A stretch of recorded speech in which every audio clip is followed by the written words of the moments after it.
거짓을 믿기를 좋아하는 거짓. 그래서 이번에 선거가 이렇게 되는 거야.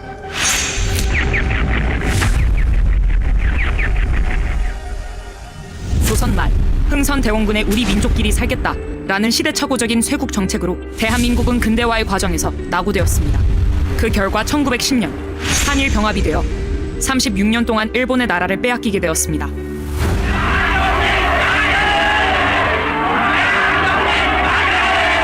지구상에서 사라질 뻔했던 대한민국이 3.1 독립운동을 통하여 나라의 주권을 회복하기 위해 약 7,500여 명이 생명을 던졌으나 뜻을 이루지 못하였습니다.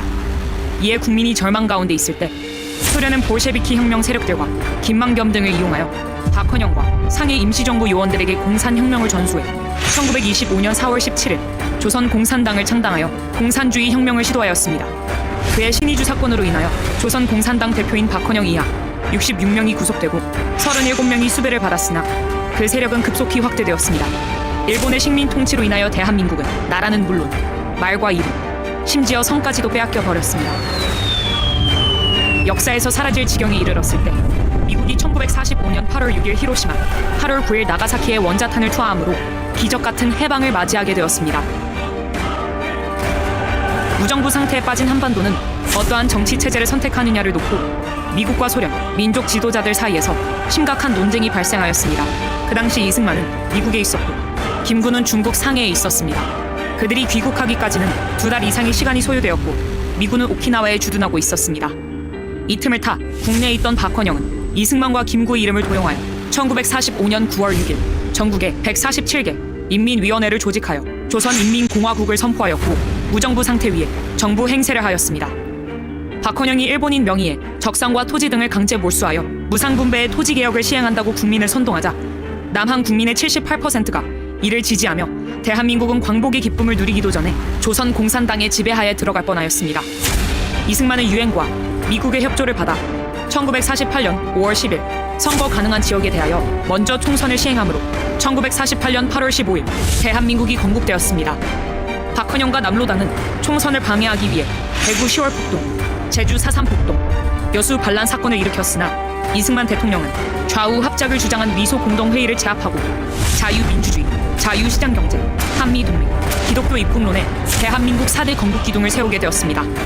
그 틀 위에서 4.19와 박정희 대통령의 새마을 운동을 거쳐 전쟁으로 폐허된 대한민국을 재건함으로 민주화를 지나 세계 경제 10위권의 중심에 서 있는 자랑스러운 대한민국을 우리가 누리게 되었습니다.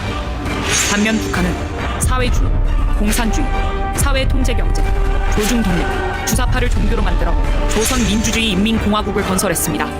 김일성은 소련과 중국을 등에 업고 유엔의 결의와 온 민족의 염원을 무시하고 1948년 8월 25일 북한 자체 선거를 통하여 조선민주주의 인민공화국을 수립하였고 남한의 남로당과 공산주의자들을 선동하여 무장폭동을 일으켰습니다. 북한은 1950년 6월 25일 11만 명의 병력과 240대의 전차를 앞세워 전면 남침하였습니다.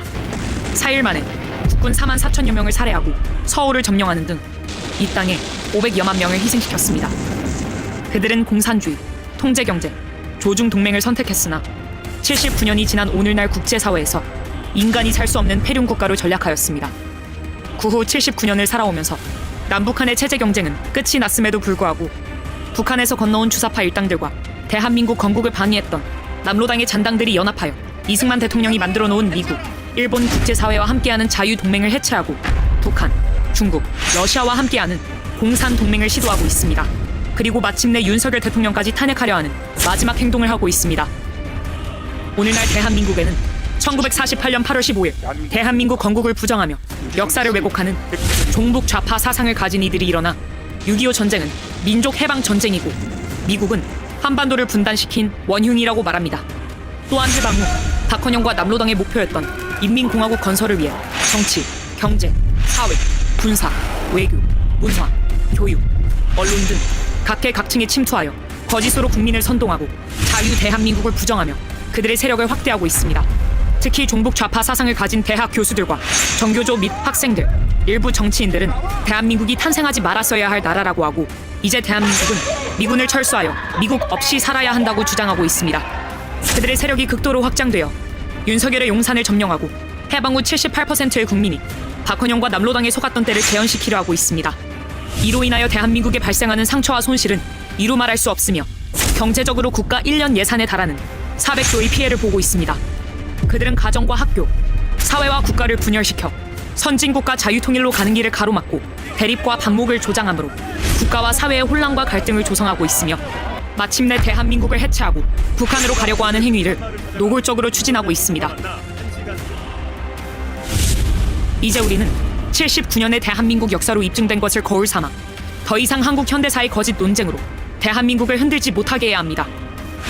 박헌영과 남로당의 후예를 자처하는 주사파들은 자기 잘못을 역사 앞에 시인하고 참회하여서 조국 대한민국이 자유통일된 1등 국가가 되는 것에 적극적으로 협력해야 할 것입니다. 만일 주사파 일당들이 자신의 잘못된 주체 사상을 포기하지 않고 국민 속에 숨어 대한민국의 발전을 방해하며 주사파 운동을 계속한다면 대한민국은 결코 당신들을 좌시하지 않을 것입니다. 자유민주주의 체제를 위협하는 반국가 세력들이 곳곳에서 담약하고 있습니다. 폭력과 여론몰이, 항전, 선동으로 국론 분열을 꾀할 것입니다. 전 국민의 항전 의지를 높일 수 있는 방안을 적극 강구해야 합니다.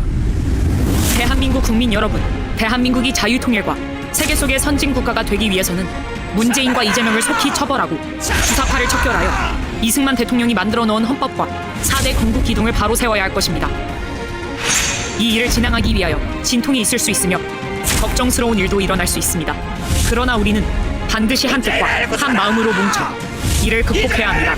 대한민국은 앞으로 나타날 영광을 위하여 그리고 국민 소득 5만 불, 자유통일 국가, 복지 국가, 세계 인류 국가가 되기 위하여 정체성을 확립하고 그 책임과 의무를 다해야 할 것입니다.